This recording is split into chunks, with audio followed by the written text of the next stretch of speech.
Everyone, welcome to another video of Nameless Things. So today we're taking a look at another Indian comic book, and as you can see, it's titled Detective Sahasasimha, The Case of the Reluctant Pickpocket.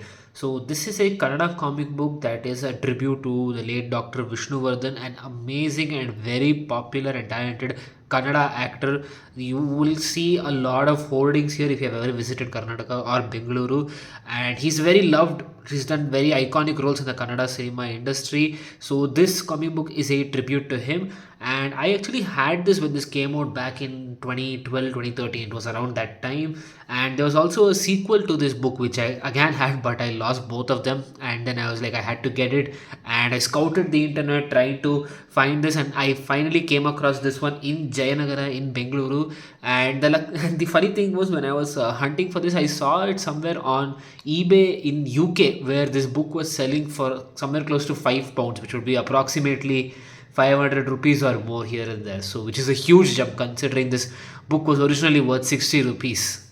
Before we get further into this video, be sure to hit the like button and share this with your friends, and you can subscribe to the channel and stay tuned for more such videos.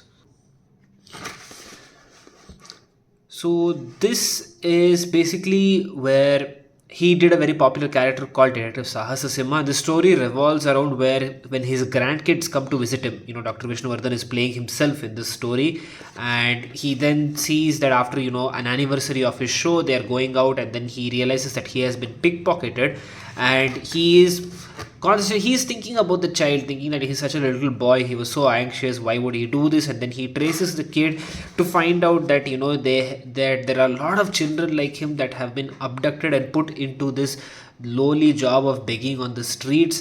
This you would find this part of the story very similar to Vijay's theory, where you would have seen in the beginning that he would come across the kid where the streets they're forced to beg and take alms and sell these toy items, which is a very very sad case, as you can see here. And he decides to try and do what he can to stop it, and so he decides ultimately to go undercover and try to figure out who is this mob boss who is using these kids in these very lowly activities.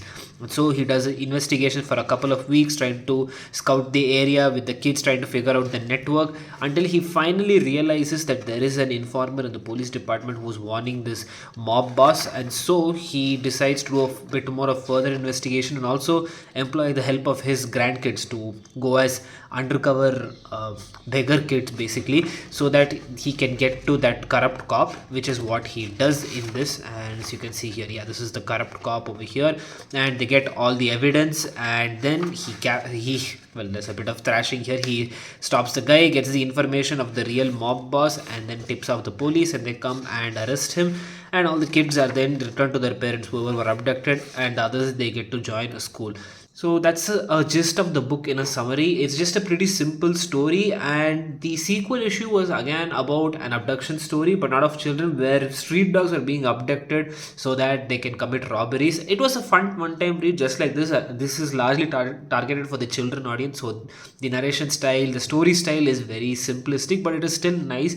And it's very nice to see that there is a Kannada comic book. This is also there in Kannada, by the way, and they could have actually continued doing this. This was published by Amar Chitra Katha, which is a great initiative taken then. I hope that they do make more stories of Kannada, not just Kannada actors and Kannada movies, but there is a lot of stories that can be told in good format. We've seen Indian comic books advancing in recent times, so I hope every state also starts investing in their own individual comic books and start telling their stories, which would be so amazing to see.